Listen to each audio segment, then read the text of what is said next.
we're doing an episode on YouTube. We're going to be looking through the Instagram posts for the art drawings. I am your host, Lee. Other side of the screen, we have Casey Lucid. Hello, everyone. So, as you can obviously see, we're expanding our horizons with face cams and introducing, showing our faces more. Yeah, so for this episode, as you can see, we're already on the Instagram page. And we just want to go through the art drawings that KC drew. And we're going to start with this one right here, because the first several are of his own dreams. So for this one, the way we're going to do this, I'm just going to take a look at the pictures. Even though I already know some of the context of the dreams, I'm just be like kind of just seeing what picture tells me. And then we'll talk about the dreams and what they actually are and what the readers told KC to draw. Okay, so what do you think when you look at that? All right, so I'm familiar with the SCP thing. I know that's from the video games or the little horror lores, and it's just chasing away these people running vertically down vertically. If that's a thing. Yeah. So this dream was probably one of the silliest dreams that we've gotten, and it was basically the dreamer was rescuing a bunch of vacuums from SCP-173, and but it was what made it even more ridiculous, because that's already ridiculous enough on its own, but what even made it more ridiculous, it was like on like a vertical cork forest. So yeah, so it's like, are those the little Roombas below, like underneath this guy right here? Is that a Roomba? Yeah. Okay. Yeah, there's Roombas, and then there's also the those pink things that those are supposed to be like Dysons. I see. Yeah. Okay, that's the little airbag for the vacuums. Okay, cool. Yeah. Gotcha. So yeah, man, dream logic. Yeah. All right, so this it's a really cool wolf coyote thing with a little Majora's Mask head on itself. Yeah. I do remember this story though. Do you remember it? Okay, well that one was actually one of my own. It was basically just like, it was like a weird fungus that these wolf foxes had like growing out of its head. And I think it maybe, like how sometimes you read or see something in real life and then like kind of gets translated oddly into your dreams. So have you ever heard of that one fungus that's like in the Amazon rainforest that like grows on ants and like it'll grow out of their heads? Yeah, the cytocorpse or whatever. Yeah, something corpse. Yeah, that crazy stuff. Yeah, the parasite. I think I had learned about that, and then my dream kind of like transposed it into this oddity. Yeah, actually, I think they actually make tea out of those like larvae of the cells. Oh, the little parasites. It's kind of crazy. That is crazy. Yeah. All right, so this looks like a Cthulhu horned monster skull. Yeah. Well, so that one was actually. Yeah, that one was just a lot, but honestly, that was one of mine again. But basically, where this lobster was banished to a space station because it was reincarnated as a space lobster, banished to a space station because it was bad in its previous life as a human. Oh. So yeah, that's cool. I like that reincarnation factor. Yeah, dreams, man, dreams. Isn't it more dangerous if it's overlooking the space station or overlooking Earth? Yeah, right. I don't. But I know it's dream logic. So all right. All right. So this is obviously Wind Waker. Yeah, I just sketched that out because like I had been craving playing Wind Waker because I haven't played it in years, and for some reason like a couple of months back I had this craving to play it. So to the point where I actually started dreaming about it. Like, have you ever had that where you like crave something so much in real life you end up actually dreaming about it? No, I'm more the type that if I'm doing something too much in real life, I dream about it. I guess that's more typical. Okay. And I gotta say, Wind Waker's my favorite Zelda game. So that's awesome. Nice. All right, so the next one we got Dr. Phil beating up Charlie Chaplin. I don't know, what is this? So this was a dreamer had said that they dreamt of like a regular Dr. Phil and a really jacked Dr. Phil like coming up on like the same stage, and it's like they were squaring off or something, and like the regular Dr. Phil was just really like scared. That's where the dream ended, so that's kind of like I just put it there. Cool. That's just really funny, like a really jacked Dr. Phil. Oh. Eventually what I did is I transitioned into making the digital sketches just because it just looks better on a computer, honestly. Like I usually sketch and draw in watercolor, but it just doesn't look good on a computer. It doesn't translate well. Yeah. All right, so this looks like the secret garden or something. haunted mansion. Yeah, so that one was a dreamer said that they were like lost in the forest or something, and at some point they found like it was like a thick forest, and there was like a clearing like with a little hole where you go into it, and then there was like a big Victorian style mansion inside of the clearing of the little hole. So I thought it was cool. Awesome. Very surreal. All right, so we got a devil lady. Yeah. So this one was pretty cool.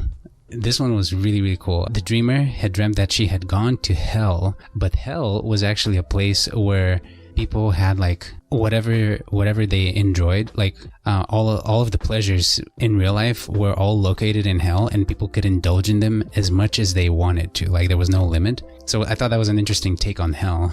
And then also like a whole bunch of her family was there too. So I thought it was funny. Huh. Interesting. Yeah. That's kind of cool. what I imagined. Yeah. Well, I mean, that doesn't look bad if this is a realm of hell. You get a cool robe, you get some horns, and you get to like party, I guess. Yeah, Awesome. but for eternity. I mean, I guess a hedonistic hell, if there's such a thing. You know what it made me think of? Have you seen that one episode of Futurama where it's like they're all drinking that like that drink that everyone's like really addicted to? And the slurm? The slurm? Yeah. Yeah. Slurm. And then there's this slug that's like a spokesman for it, and like he's partying all the time. And then like towards the end of the episode, he just like takes off his sunglasses, and he's just had like these bloodshot eyes, and he's really tired. And he's just like, oh, I'm just done partying, man. Oh man, it's been such a long time. I don't know. That's what it made me think of. Yeah, it's really cool. All right, so this one, it's another kind of devilish thing. Are they being put on trial? Is like the devil versus like a family right here? Yeah, so something had happened. I forget exactly what, but basically the dreamer had made a deal with the father of the dreamer had made a deal with the devil, and so they had to go on a trial where like him and his father and his family were like against like the devil and like a bunch of demons, and apparently they had to win by like a musical sing-off, I guess. Sing-off, okay. Like eventually they won though. Sick. I like the devils on the like yeah yeah. Yeah. T-Rex go. Oh, I remember this one. I mean, you take your pet pig to the I guess the Natural History Museum or something. Yeah. Yeah. That's pretty much it. I mean, kind of self-explanatory, but just dream logic. I remember that the pig talked, yeah. and I guess like the pig was insulted or something because they wanted to charge the pig for like a kid ticket, not an adult, I believe. Something like that. Yeah, some silly. Oh, it's the DeLorean in the Sengoku era warring periods of Japan. Yeah, so this one was really out there. Like, so this was actually one of the very first person that we interviewed for the podcast, and I think that interview is also up on the YouTube channel. But what happened was they had dreamt that they were at a Chuck E. Cheese, and they were leaving the Chuck E. Cheese, and there was a DeLorean there. So they got into the DeLorean, and it flew off, turned into an X-Wing, went through a time portal, and showed up in feudal Japan. And then like there were these two warring factions. And then the DeLorean for some reason magnetized and picked up all the weapons from one side. And then so one side was clearly going to lose because they didn't have any weapons. So then like they swooped back around and magnetized and picked up all the weapons from the other side. Oh. So it was just a bunch of like warriors without weapons. And that's when the dream ended. But I like to think that they didn't know what to do, so they all just started playing like patty cake or something. Oh man, honor.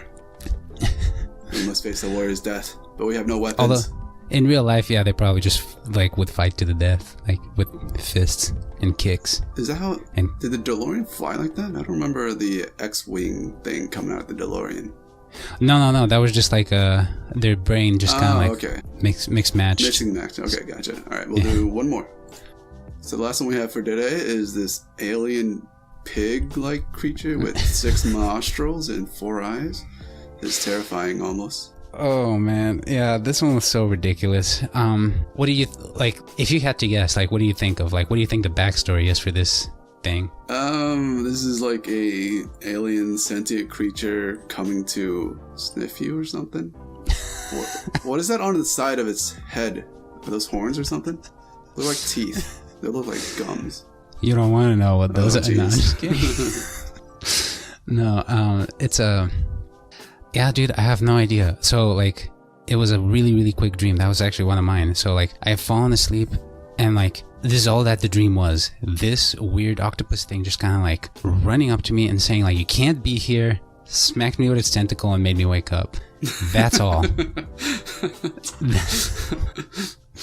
Like, dreams like that really, like, mess with me, you know, like, every now and then I'll have a weird dream like that, but I remembered it perfect, because I sketch out my dreams all the time, like, right after waking up. I remembered this one perfectly, so I just, like, sketched it out, and then I rendered it out later on, but, like, what the heck is that about, man?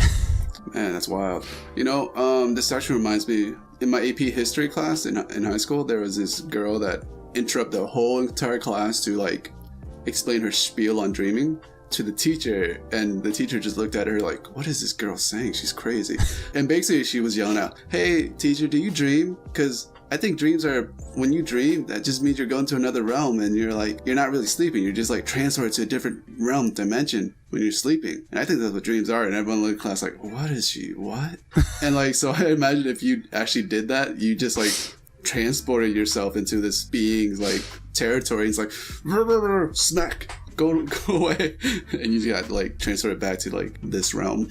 Yeah, man. It's like really I've had dreams before, like where I've like fallen asleep at like on a lunch break at work, and then like, you know, it's like a 15-minute break, and then I wake up, you know, because I have my alarm go off, and I've had like long dreams where I'm like, what just happened? Oh shit, I still have another 5 hours of work. Oh jeez. Yeah. So did it look as fleshy as this, or is it like? Yeah. Okay. Yeah. I also really like this kind of like in your original style of drawing or painting. Like it's got like the collar. I like that. Yeah. So like what I do honestly, like a lot of the time is like I don't remember the actual detail like on the color, but I threw it on there, like because you know, like how in dreams sometimes they're like almost like an impressionistic like sketch or a painting, where it's like you can make out the details of some part of it, like or you remember the details of some part of the dream like very clearly, and a lot of it is just kind of like muddled and you kind of know what was happening. So a lot of the times when I draw them out, like I know like the gist of it, like what it looked like, but then I'll add like little details to make it look more real. Yeah, cool. Very cool. That's pretty much it. You know, like thank you to all the people that keep sending us dreams, because they're always interesting to read. Like I don't think I've ever read a dream or heard somebody share a dream that I wasn't interested in listening to. You know, if you want to share any dreams, let us know. Let us know in the comments, or send us an email, contact@letsdreampodcast.com, or just comment on the Instagram, or tag us if you post a dream or something, or like on Instagram. Anything, just let us know, and we'll read it out on the podcast, or we will make a drawing of it. And if you check around on the actual channel, you'll see that we also post animations or storyboard animations sometimes. There's a really funny one of Lee where Michael Jackson was taking over the world. I really like that one. Cool. But yeah, let us know. All right, and thank you all so much. We always love your dreams, and we'll see you in the next one.